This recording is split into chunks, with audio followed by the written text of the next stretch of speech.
자, 이번 시간은 반야심경의 이 부분 행심반야바라밀다시 요거를 한번 보겠습니다. 앞에서 관자재보살, 이분은 관세음보살하고 어떻게 구분하는지 했는데, 자, 이 깊은 반야바라밀다를 수행하는 것이라고 봐야 되는지, 반야바라밀다를 깊게 수행한다고 봐야 될지 그 부분도 한번 눈여겨보도록 합니다. 행심, 행은 뭐 행하다 이런 뜻이니까 수행하다 이렇게 보면 되죠. 행자가 갈행자이긴 하지만 산스크리트 짜르야라고 표현되기 때문에 수행되어지다, to be practiced or performed 이므로 깊은 반야바라밀다가 수행되어지다 이렇게 보면 됩니다. 근데 이제 심자가 붙어가지고 이 무슨 말인가? 그 수행하는 게 깊은 반야바라밀다를 수행하는가? 영문으로 번역한 본체는 깊은 방향으로 행하다, was moving in the deep course 했는데, 그래서 이 깊은 방향이 완전한 지혜의 수행 이렇게 생각하고 있죠. 또 다른 설명인데, 반야는 사물의 실상을 밝히는 지혜이고 바라밀다는 도피한 저쪽으로 가는 그런 저 언덕으로 간다는 그런 뜻이 있기 때문에 이 반야바라밀다를 행한다는 것은 무상한 생사의 이 언덕을 건너서 영원하고 행복하며 자유롭고 청정한 그 열반의 저 언덕으로 가는 것을 말한다. 자, 상락아정이 우리 불교에서 항상 이상향으로 보는 것이죠. 그래서 이 깊은 반야바라밀다, 이것은 그 최의 반야바라밀이 아니고 육바라밀 모두를 포함하는 것이다, 이렇게 우리 이경님이 주장하고 있죠. 원칙은 깊다라는 심이 앞의 행을 수식한다, 즉 수행 방법의 문제다 하는 거죠. 반야바라밀다를 수행하는데 깊이 수행한다.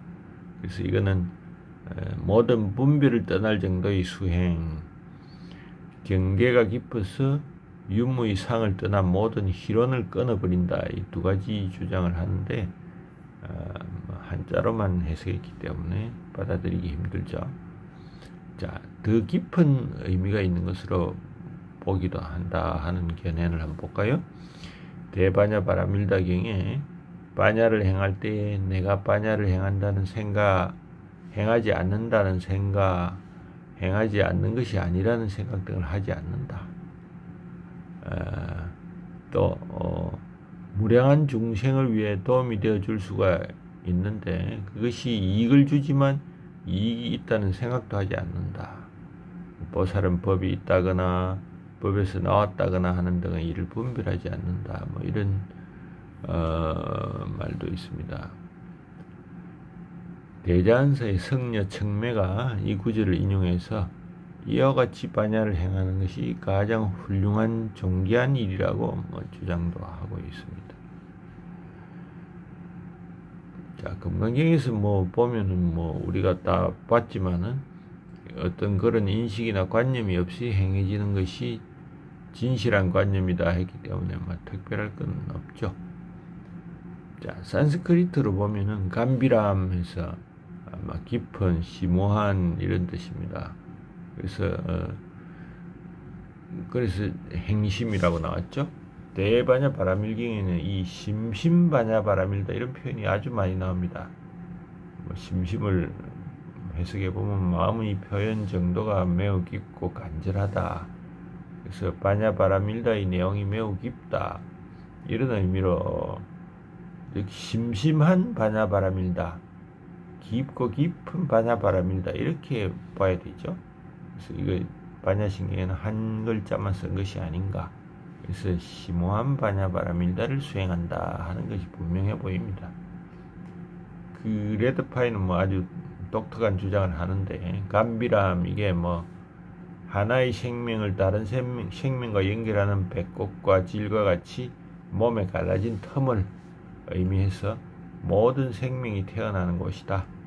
그래서 이 열애의 무상의 바른 깨달음이 태어나는 곳이고 부다와 세어전이 태어난 곳을 말한다. 뭐 이런 말을 주장을 하고 있는데 아주 상상을 깊게 한 걸로 보입니다. 산스크리트 감비람 프라제나 파라미타 짜르얌 짜라마노 보야발로카야티 스마 이렇게 돼 있어요. 직역을 하면은 심오한 바냐 바라밀다의 행을 수행하면서 확실하게 낱낱이 관찰하였다입니다. 그래서 우리가 말 그대로 심오한 바냐 바라밀다를 수행한다 이렇게 보는 것이 좋겠죠. 대바냐 바라밀경에 보면 제석천이 부다에게 질문을 합니다. 이 깊은 바냐 바라밀다가 이루어지는 곳에서 육바라밀이 이루어지는 방법은 놀랍습니다. 이게 무슨 말이냐? 즉, 이 육바라밀과 깊은 바냐바라밀다를 따로 본다 이거죠. 자, 행심바냐바라밀다시 뭐 바냐바라밀다의 뜻에 대해서 완전한 지혜라 볼 것이냐, 저 너머로 가는 지혜로 볼 것이냐, 두 가지 뜻이 있다고 한 건데 이걸 또 반복하기는 그렇고, 그래서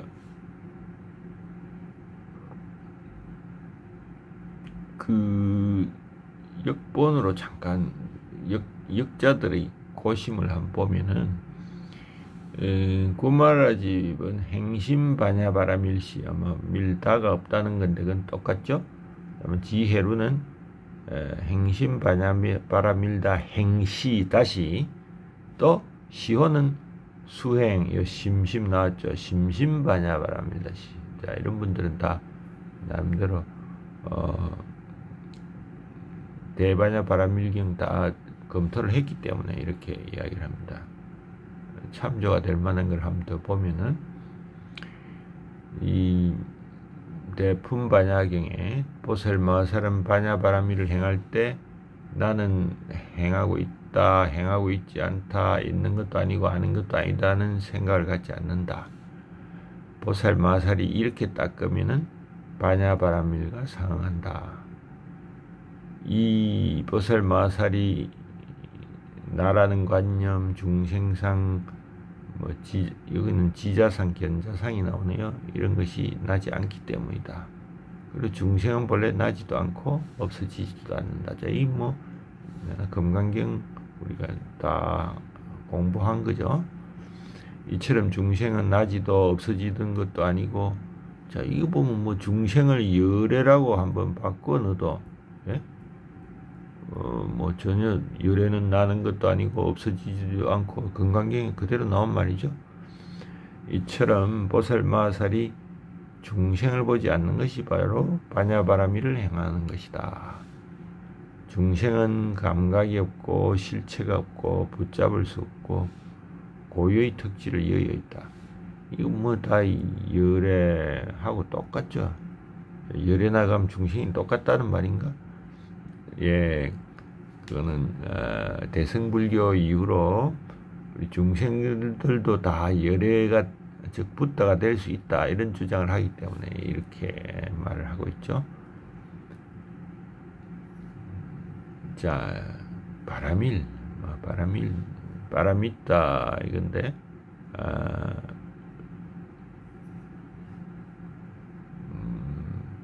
이 바라밀이라는 한문 말만 암송할 것이 아니고 바라밀다 지혜다 이렇게 보는 것이 좋겠죠. 자, 마지막 구절에 보면 반야신경에 그걸 번역을 하면 안 되지만은 가네 저편으로 같이 가네 갓대 빠라갓대 빠라상갓대 이 구절의 뜻을 살리기 위해서 바라밀을 저편으로 가는 지혜 이렇게 해석할 가능성이 많죠. 즉 금강경에서는 지혜의 완성으로 해석했지만은 반야신경에서는 디아드쇼로 간다. 그래서 피안을 건너다 해서 이걸 옛날부터 사용했고 콘체나 레드파인 등 영미권 학자들도 두 가지 모드로 사용하고 산스크리트 사전에도 저편으로 가는 지혜, wisdom which has gone beyond, 혹은 지혜의 완성, perfection of wisdom 이렇게 보여주고 있습니다. 뭐 사실 완성된 지혜를 이곳저곳 다 포함해서 완성이라고 할 수 있으니까 지혜의 완성이라고 해도 문제가 없겠죠.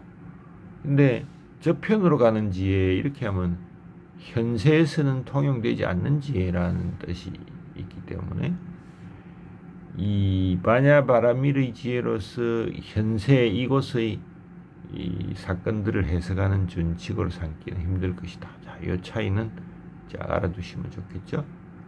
그래서 바냐신경에서 주문 부분으로 이렇게 이야기를 하지만 지혜의 완성으로 해석해도 그 논리에는 부합한다. 자, 근데 이 바라밀이 과연 근거가 있는 것이냐 하는 거죠. 상자부에서는 이 본생담, 붓다가 언제부터 과거에 어떻게 태어나고 뭐 이런 것들을 쓴 본생담에 그 팔리어 경전을 보충하기 위한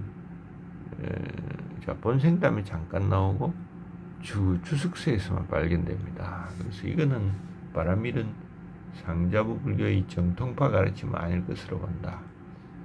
경장 중에 가장 오래된 맞지만 니까야, 디가니까야, 니까야들 개별적으로 언급은 하지만 바라밀을 따로 분류하진 않는다. 저기 보면은 팔정도나 뭐 영기법은 이 상유타 니까야에 분류가 제대로 되어 있어 나옵니다. 그렇지만 바라밀을 따로 분류하지는 않는다 하는 거죠.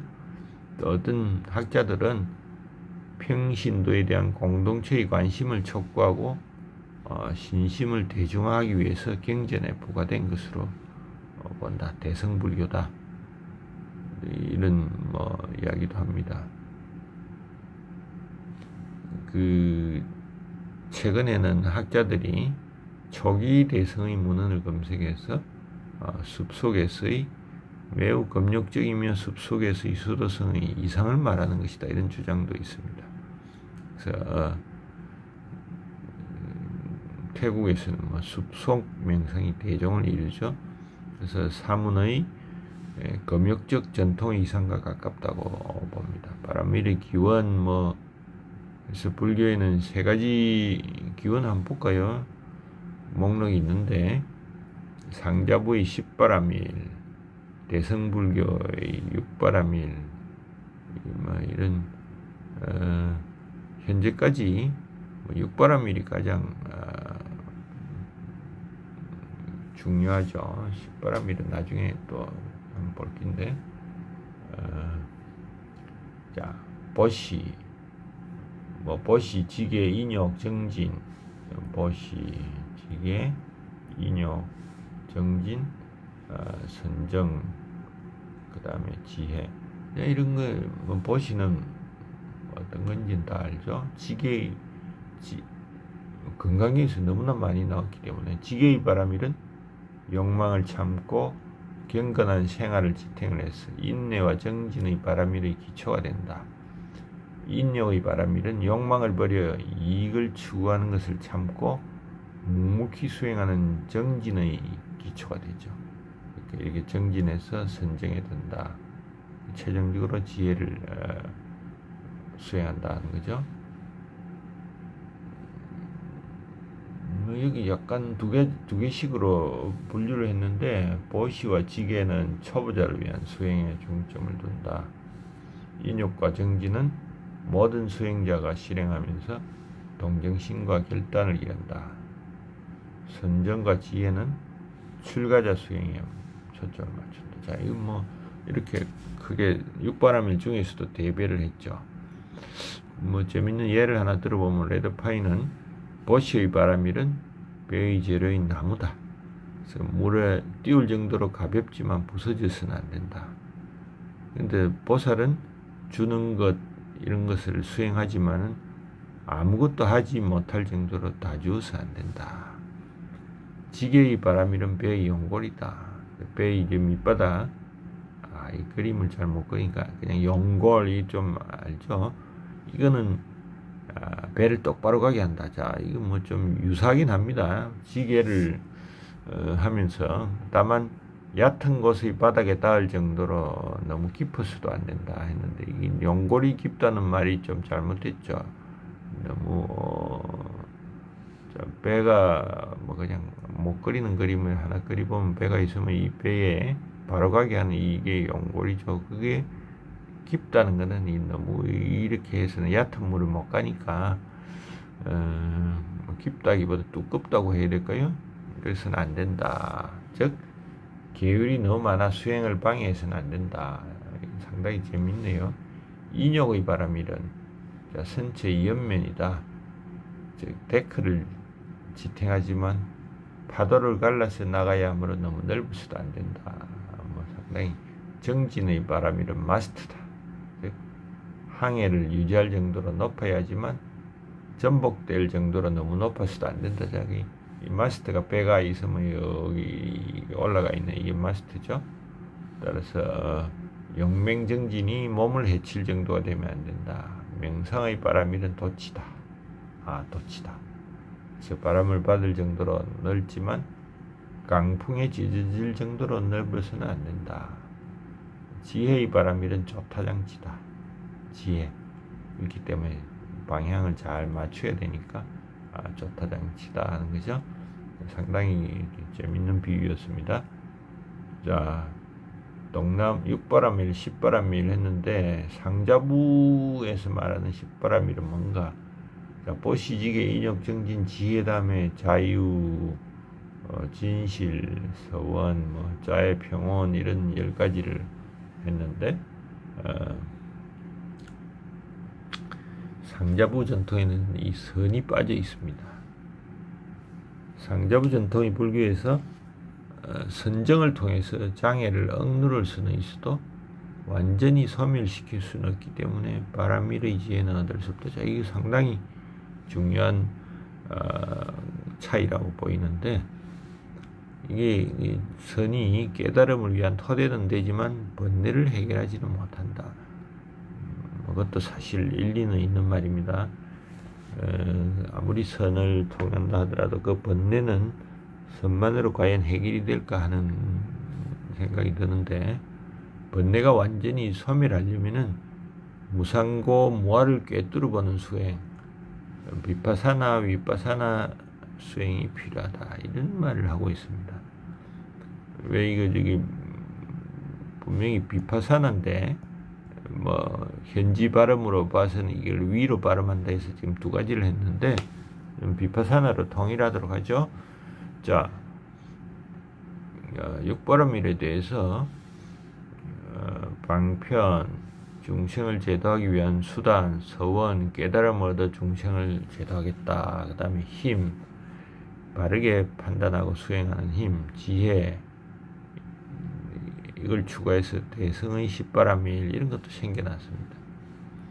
자, 사실은 팔정도가 중요한데 바람일과 팔정도를 비교해 보면은 원래 팔정도가 기본 불교의 개인적 수행법인데 대성불교가 발행하면서 사회적 책임을 강조해 왔죠. 그래서 그 육바람일 보면 보시 이런 건 사회적 책임의 문제라서 그래서 팔정도가 아라한의 방법이라면 육바람일은 보살의 방법이다. 이렇게 하고 육바람일과 팔정도가 겹치는 거 보면 정진의 바람일과 정정진, 선정의 바람일과 정정 이 두 가지이고 상자부 전통의 바람일과 겹치는 것은 정진의 바람일. 그러므로 가장 기본이 되는 것은 팔정도다 하는 것을 염두에 둬야 됩니다. 물론 반야심경이 대승불교의 전통을 요약한 것이라고 본다면은 이 팔정도가 별거 아닌 것 같지만은 그건 반야심경 앞으로 내용에 팔정도가 나옵니다. 그래서 그건 나중에 보면서 같이 검토를 하도록 하죠. 자, 정리를 해보면은 관자재보살이 깊은 반야바라미를 행하면서 라고만 생각하는 것은 평이하다. 그러니까 관자재보살은 고통에 빠진 중생의 아픔을 느끼는 보살이므로 그런 보살이 심오한 바냐바라미를 수행한다. 우리가 예상하는 답이 아닌 거죠. 그래서 처음부터 바냐바라미를 그가 왜 수행을 할까 이런 생각을 가지고 보면은 왜 그런가? 그것은 중생을 구제하려는 것이다. 즉 근원적으로 구제하려는 것이다 하는 겁니다. 중생에 대한 연민을 가지면서도 공에 대한 이해를 잃지 않고 그 피조물의 세계를 높은 곳에서 내려다보고 있다. 이 바냐바라밀이 중요한 위치를 차지하게 된 것은 대성불교를 낳는 가르침 때문이다. 즉 세상에 대한 일상적인 이해뿐만 아니라 일반적인 철학적 고찰을 넘어서 요가짜락파, 유식 육아행파의 통찰로부터 태어났고 단순히 분석적 방법으로 대항할 수 없게 만들었다. 이러한 초월적 지식은 노자가 말한 도가도 비상도, 명가명 비상명 이런 가르침하고도 유사한 면이 있습니다. 자, 이 부분은 여기까지만 하죠.